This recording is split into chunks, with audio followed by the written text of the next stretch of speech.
The Taliban formally declares Afghanistan an Islamic Emirate and announces a new government. But with one minister on the FBI's most wanted list and others under UN sanctions, will they get the international recognition they're seeking? I'm Andrea Sankey, and today's newsmaker is the Taliban's interim government.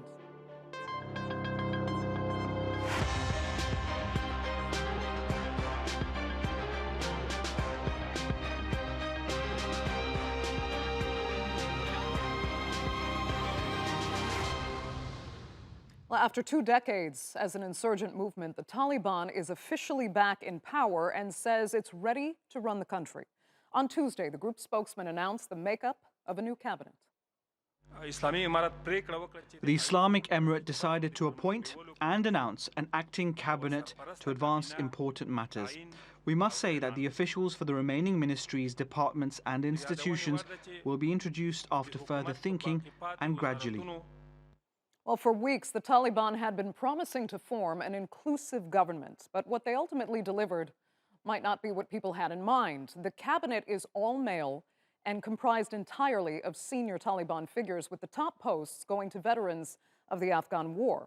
As far as ethnic minorities are concerned, there seems to be 3 non-Pashtuns in the 33-member cabinet. The Taliban emphasized this is a temporary administration, and some observers have pointed out that the makeup of the cabinet actually draws from a range of different factions within the group.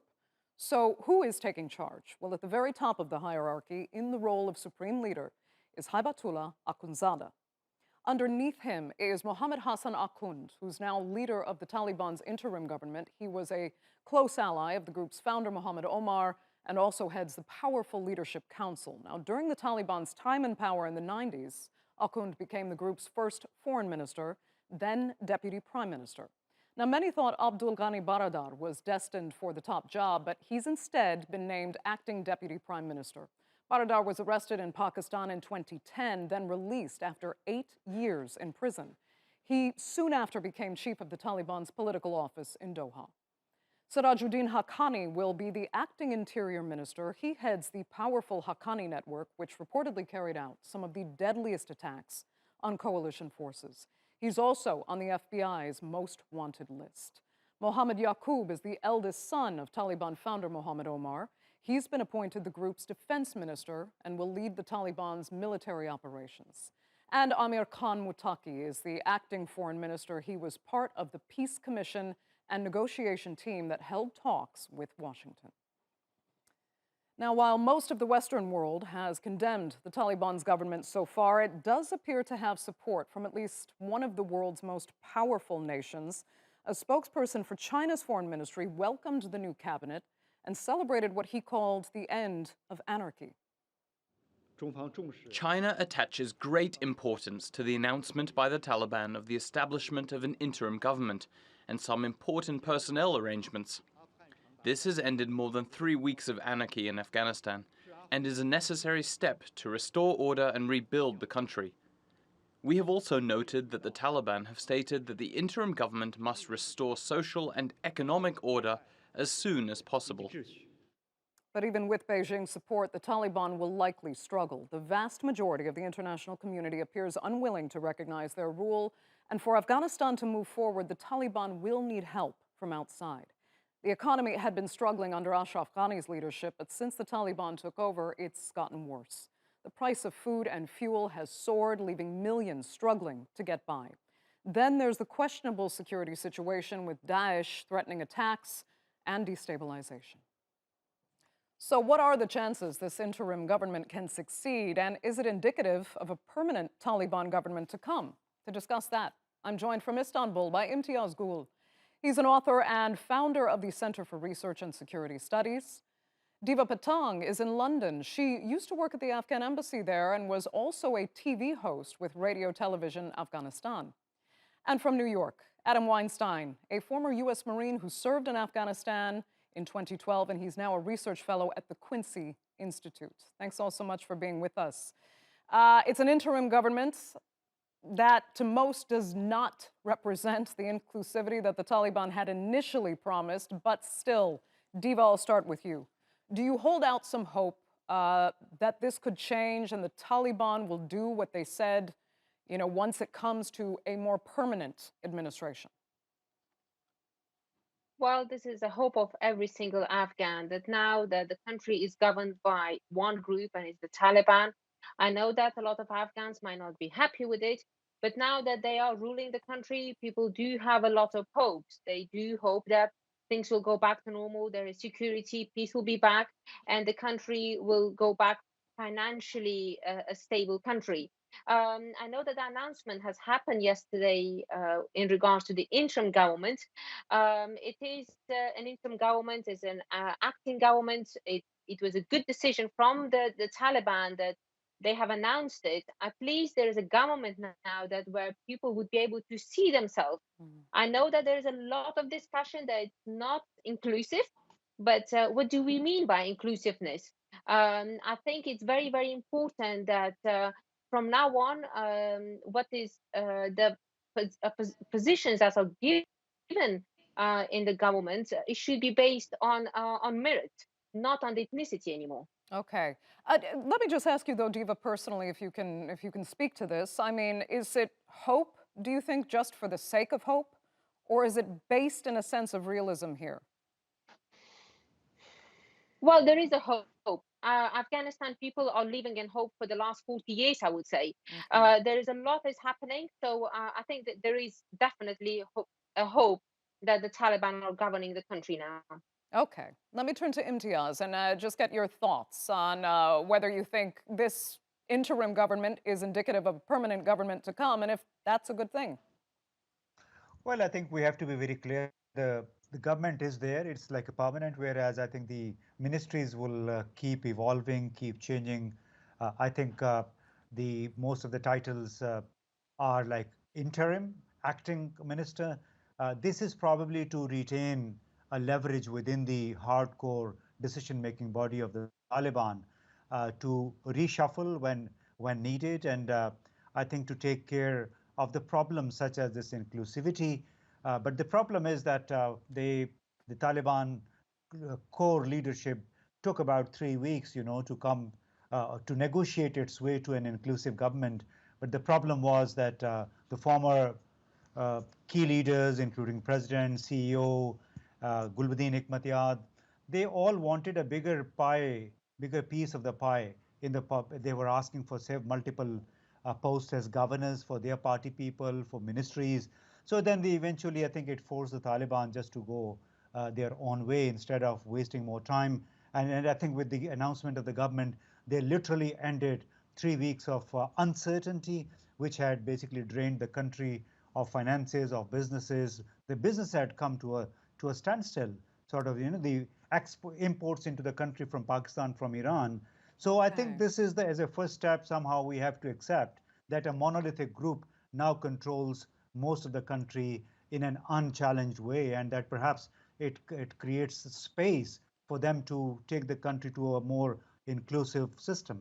Okay. So, Adam, maybe we have to accept this monolith here, as Imtiaz was saying. But as far as the individuals now that make up at least the interim government, what or who worries you the most about who's in charge now? Well, I suppose the easy answer would be Sirajuddin Haqqani as Interior Minister. Um, it's an inclusive government so far as the Taliban movement goes, in some sense, because it has representatives from Loya Paktia and Loya Kandahar, the east and the south of the country, where different Taliban factions come from. So I think this interim government will provide stability insofar as reducing factionalism within the Taliban movement. But the problem with elevating certain figures who are on the FBI most wanted list, who are part of foreign terrorist organizations like the Haqqani network that are designated as an FTO by the US, is that it will make the flow of aid and trade and money in general very difficult. It will make it very difficult for the international community to provide humanitarian assistance or any other kind of aid going forward. And of course, Afghanistan is highly dependent on aid. And I don't think that China can fill that role completely or even desires to fill that role completely. Right. I'd like to talk a little more about China a bit later, but first, Imtiaz, let me ask you this question, because you'd said before that the Taliban may have included Haqqani and some other controversial figures in order to use as a bargaining chip potentially for recognition. So you're saying there could be another strategy behind these appointees, and it's not simply a case of rewarding those, who fought the longest and hardest. Explain that. Yeah, yeah, I think uh, my conclusion is based on the assumption that the Taliban are not zombies, that 20 years of war, of dialogue, particularly the last 4 or 5 years, engagement with international players has made them wiser. And they can't be so oblivious to the fact that Sirajuddin Haqqani is a wanted man by the US, and that they still make him give him the most important position within the country. So I think we have to somehow assume that the Taliban have kept all the posts as interim, as acting, so that they can cut a deal with the United States when it comes to the critical question of recognition, because this is the foremost challenge facing the Taliban now. Because once there is recognition, then it opens way for aid, also from Europe. So I think the key question, the challenge facing the Taliban is the recognition, and for that they could use Sirajuddin Haqqani's post, removing him eventually, and a couple of other people to pave the way for engagement Okay. with the United States, then which then also paves the way for recognition, I Okay. guess. Adam, let me ask you quickly if you see any merit to that argument. I think it's possible. I do think that the Taliban are shrewd in the way they approach negotiations. I just don't know that that strategy will necessarily work with the Americans, but I think there's some merit to that argument that Mr. Gul outlined. Okay. Diva, if you wanted to comment on that, go ahead. If not, I wanted to ask you something more specific about comments you'd made earlier. You worried specifically about what you called ethnicization of the government or in Afghanistan. You said that ethnic division within the government needs to end. But some say this government might just actually enshrine it in somehow the name of inclusivity. So what are your concerns there? Well, Afghanistan is suffering from this ethnicity type of division for a very long time. We have experienced this during President Karzai. We have experienced this during President Ghani as well. We have seen that there has always been issues in regards to ethnicity, how many percentages should go to which ethnicity. And that's when a lot of appointments were happening according to ethnicity, although maybe that person particularly was just because he was the head of a party and he would get appointed to a very senior position, and that's where a lot of challenges will that person would be able to face. Afghanistan is suffering from ethnicization, and I think now that the Taliban has come, they said that they're gonna bring an inclusivity, but not it's not gonna depend on the ethnicity. It will depend on who has fought harder. But at the same time, I think what needs to be done, it needs to be divided according to personal merit. If somebody is capable to rule a ministry, that person should be given the chance. Not that wouldn't It shouldn't matter where that person comes from in Afghanistan. And the ethnicity, I think, division should end in Afghanistan. Afghan people are very tired of hearing that how many ministries should go to the northern Afghanistan and how many should go to the south. This type of government should end. And what needs to happen is that every Afghan should be able to see themselves in the government if you have the merit and capability to be able to work within the government. Right. But Imtiaz, I'll come back to you. I mean, to working a functional government, the challenges cannot be underestimated. We know even for developed countries, it's extremely challenging. With centuries of experience in democracy, it is incredibly difficult. So how much is the Taliban perhaps underestimating the actual need for real political experience and administrative experience? Is it being considered at all, actually, as far as the Taliban is concerned in appointing cabinet ministers and government chiefs? Well, I would be surprised if they were not considering the challenges of governance because they need skilled manpower, they need technocrats to deal with the foreign trade, with the foreign financial institutions. So I guess that they really would have to basically create space for all those people, a lot of whom have left the country and uh, they many are still at play inside Afghanistan. But for that to happen, I think the Taliban shall have to basically project a softer image. They shall have to be pretty lenient as far as dealing with non-Pashtuns is concerned. And without Okay. that, it will be very difficult, for them to be effective in governance. Right. Adam, let me have you pick up on that as well. How important really is the practical experience in governance that is genuinely lacking here. And if you can cite, Adam, because you know history of a number of developing democracies, when has it actually worked? If you know of any cases where a group like this has perhaps, taken over, fought a war, and succeeded in running a government effectively with little to no experience except that of on the battlefield. Well, I'm not sure past examples would work because the world itself has changed, in which technology and connectivity is a factor now. I mean, we see this in the protests in Kabul. Now the Taliban can't simply govern by shutting off Afghanistan from the world and having a very harsh enforcement or style of enforcement on the streets, because those protests will be live streamed to the world from smartphones. And so when there's incidents of the Taliban beating a protester, that goes all around the world, and it does hurt their legitimacy, and it does hurt their ability to work with other nations.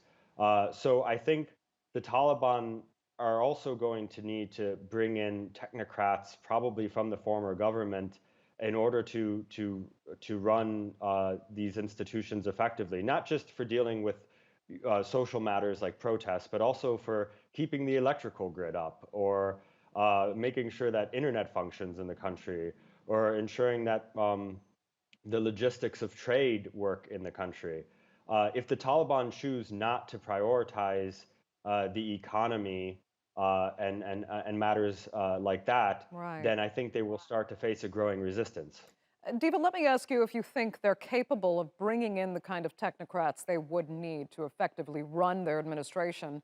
And also, do you think they will take steps towards at least appointing, a head of a women's affairs minister? And will they finally perhaps appoint a female to a government ministry post?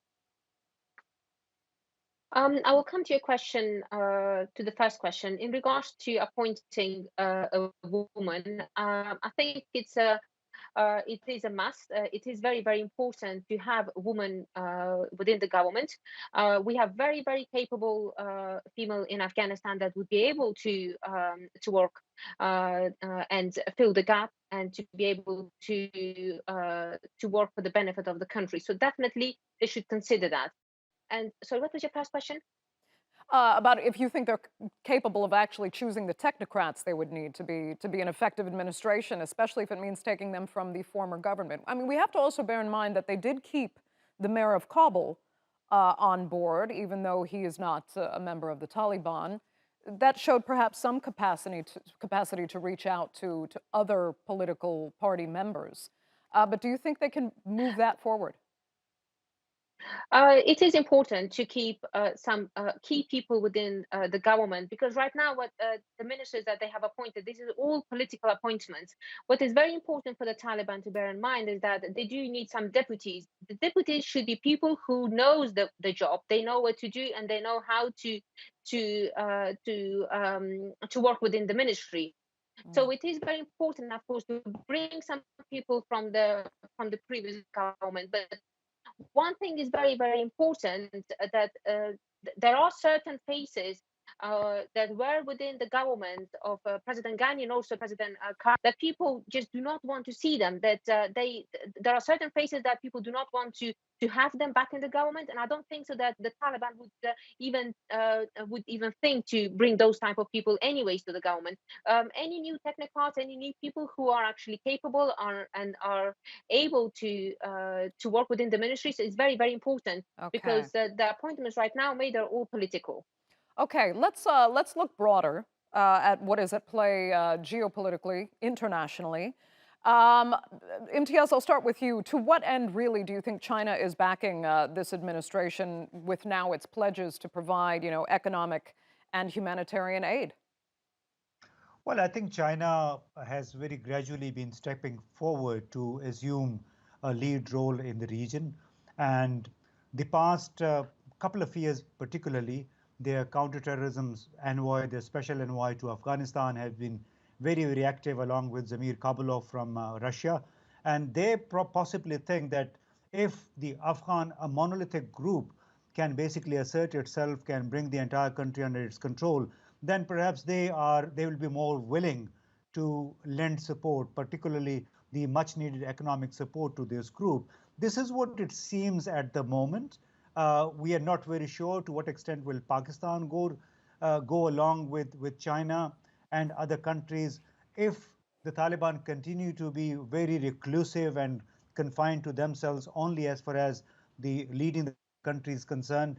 But I personally think that China is gradually emerging in a lead role in the region as a counterweight to the United States, and more so with economic incentives instead of military Okay. intervention. Okay. Adam, I'll let you comment on that, but I also have to bring up, the concerns that have been expressed now on behalf of Russia and India.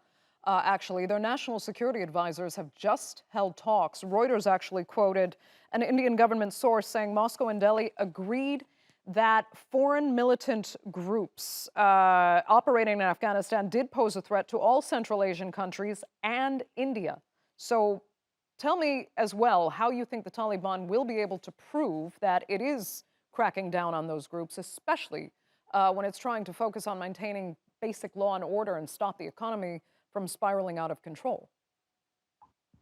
Well, I think you hit the nail on the head. There's a capacity issue here, which is that even if the Taliban were motivated to control these groups, which is questionable because they still do have some links with Al Qaeda, could they control all of these groups? Even the United States and NATO and the previous Afghan government couldn't uh, control all of these groups within the borders of Afghanistan. And I think there is going to be concern. When China looks at Afghanistan, I don't think they really see an economic opportunity so much as a security risk. I think they're very concerned about militancy that could affect the Xinjiang region. Maybe some of those concerns are actually, probably some of those concerns are inflated by Beijing, but perception is reality to them.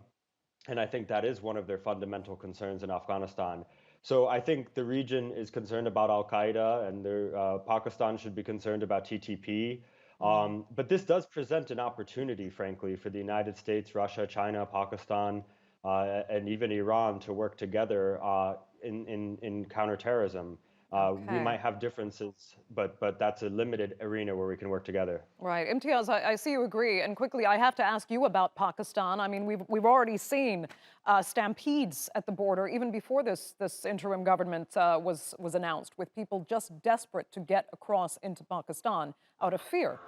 If the Taliban can't manage, it's Pakistan that's going to not just shoulder the refugee burden, but perhaps have to deal with even greater terrorist threats coming out of Afghanistan. Well, I'm not sure about the terrorist threat. I think the past 6, 7 years, Pakistan has worked very, very hard to be able to get to grips with the terrorists that have been attacking. Although our soldiers, our paramilitary are still being killed almost every day on a daily basis. One, two, three soldiers are being lost. But this is proxy terrorism. Proxy terrorism was coming from various directions, and one of them, I think, was very clearly the Indian motivated proxy terrorism. To what extent will India continue engaging with those terrorist groups, including the TTP?